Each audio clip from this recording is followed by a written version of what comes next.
এখন নির্বাচন আয়োজনে যে চ্যালেঞ্জের কথা বলা হচ্ছে নাগরিক সমাজের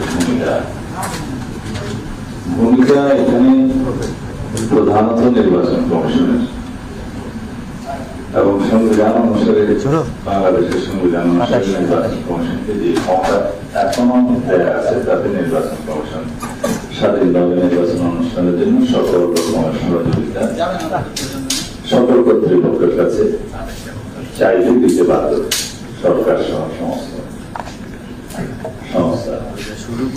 অতীতে এই নির্বাচন কমিশন এই ক্ষমতা ভোগ করতে পারেনি, কারণ নির্বাহী বিভাগের কর্তৃত্ব ছিল অতি বেশি। বর্তমান সে পরিবেশ নেই।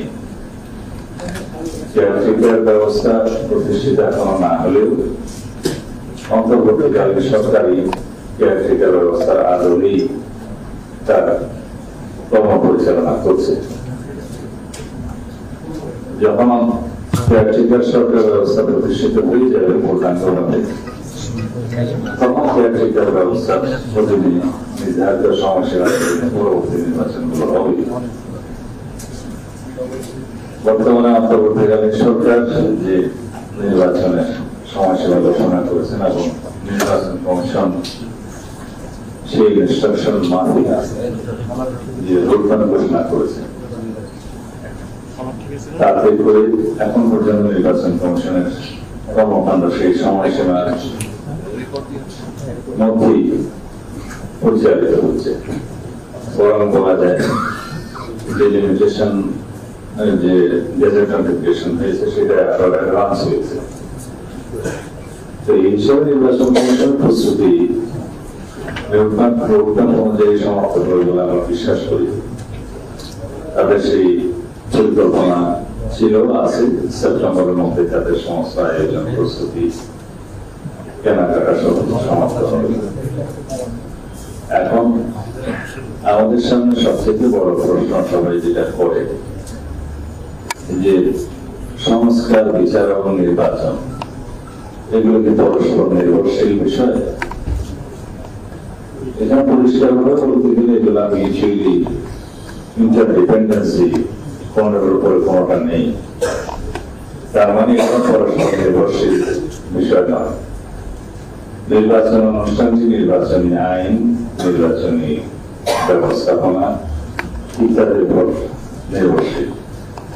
কিন্তু যেহেতু বর্তমান প্রেক্ষিতে অতীতের অভিজ্ঞতা একটি সুষ্ঠু নির্বাচন অনুষ্ঠান করা একটা চ্যালেঞ্জ, সেই জন্য এই আইন কানুনগুলো ঐক্যমত্য কমিশনের মাধ্যমে যে সংশোধনের প্রস্তাবগুলো গৃহীত হয়েছে সেগুলো অবশ্যই নির্বাচনের আগে বাস্তবায়ন হওয়া দরকার।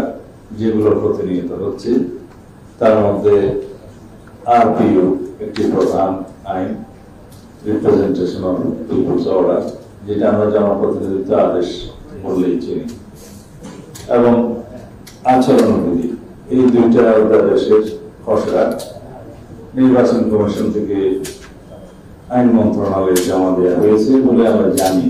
সেটা ক্যাবিনেটে উত্থাপিত হওয়ার পরে পাশ হলে সেটা অধ্যাদেশ আকারে জারি হবে। এই দুইটা প্রধানতম আইন এবং অন্যান্য যেগুলো বিধিমালা আছে, নীতিমালা আছে, এগুলোতেও কিছু সংশোধনী আনা হচ্ছে, যোগ উপযোগী করা হচ্ছে। এগুলো অবশ্যই করতে হবে। এর বাইরে নির্বাচন কমিশনের সংস্কারের জন্য নির্বাচন অনুষ্ঠানের আগে এমন কোন গুরুত্বপূর্ণ আইন কানুনের বিষয় নেই। পরবর্তী সময়ে ঐক্যমতের মাধ্যমে যে সমস্ত সংশোধনী প্রস্তাবগুলো একমত হওয়া গেছে, সংবিধান সহ নির্বাচন কমিশন গঠন প্রক্রিয়া সহ ডিলিমিটেশন আইনের কিছু সংশোধনী প্রস্তাব সহ, সেগুলো সবাই এগ্রিড হয়েছে, এগুলো বাস্তবায়ন হবে। তবে সেগুলোর উপর নির্ভর করে এবারের নির্বাচনটা হচ্ছে না, কারণ এগুলো এখন অলরেডি যে অবস্থায় আছে আর কোনো পরিবর্তনের প্রয়োজন হচ্ছে না। কারণ ডিলিমিটেশন অ্যাক্টে যে পরিবর্তনটা, সংশোধনটা আনা হয়েছে, যে সংবিধানে নির্দিষ্ট অনুচ্ছেদে যে প্রতি 10 বছর পর অথবা আদমশুমারির পর উচ্চবারে জার্লিয়া বলা আছে, মানে 10 বছর ন্যূনতম থাকতে হবে। কোন সময় হয়তো 10 বছরের পরেও আদমশুমারি হতে পারে, সেই জন্য ন্যূনতম সময় 10 বছর। নির্বাচনী এলাকা, সংসদীয় এলাকা ডিলিমিটেশনটা পুনরায় বিবেচনা করা হবে। এটা অবশ্যই based on the number of voters অথবা জনসংখ্যার ভিত্তিতে প্রশাসনিক অখণ্ডতা, যোগাযোগ ব্যবস্থা ইত্যাদি বিবেচনায় নিয়ে করা হয়।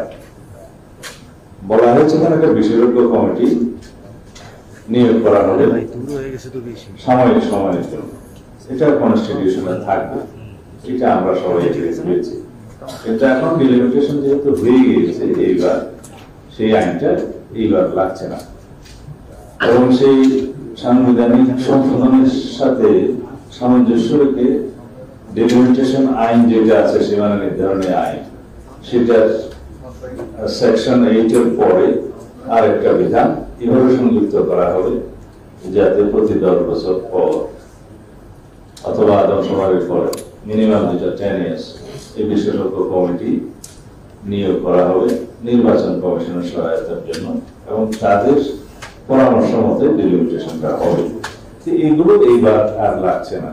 এইবারের জন্য আমরা সাময়িকভাবে পরামর্শ দিয়েছিলাম যে বিশেষজ্ঞদের নিয়োগ করা হোক সাময়িকভাবে, সেটা করেছে ইলেকশন কমিশন, তাদের পরামর্শে হয়েছে।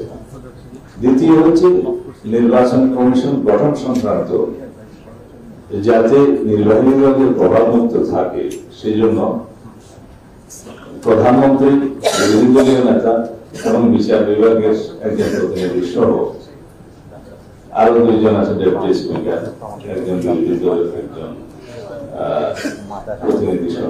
এখানে রেশিওটা এমনভাবে করা হয়েছে যে প্রধানমন্ত্রী, বিরোধী দলীয় নেতা এবং বিচার বিভাগের একজন প্রতিনিধি, যিনি চিফ জাস্টিস কর্তৃক নিয়োজিত হবে। এই বডিটা সর্বসম্মতভাবে নির্বাচন কমিশন সিলেকশন করবে। প্রধান নির্বাচন কমিশনার সহ অন্যান্য নির্বাচন কমিশনারদের নিয়োগের জন্য সেক্রেটারি ফাংশনটা দিবে স্পিকার, তিনিও সদস্য, একজন ডেপুটি স্পিকার বিরোধী দলে থাকবে। 5 সদস্য আমার যতটুকু মনে আছে সাজেস্ট করা হয়েছে।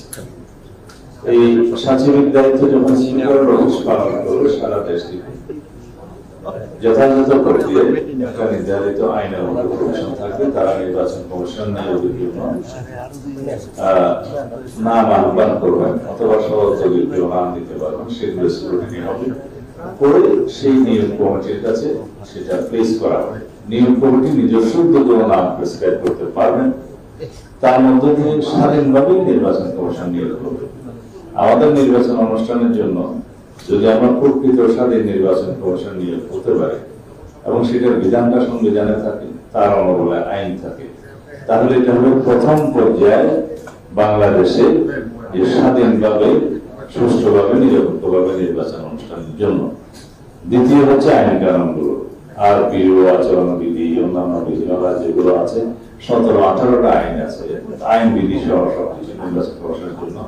এর বাইরে সাংবিধানিক প্রভিশনগুলো আছে, এগুলো সবকিছুই নির্বাচন কমিশনের জন্য একটা আইনি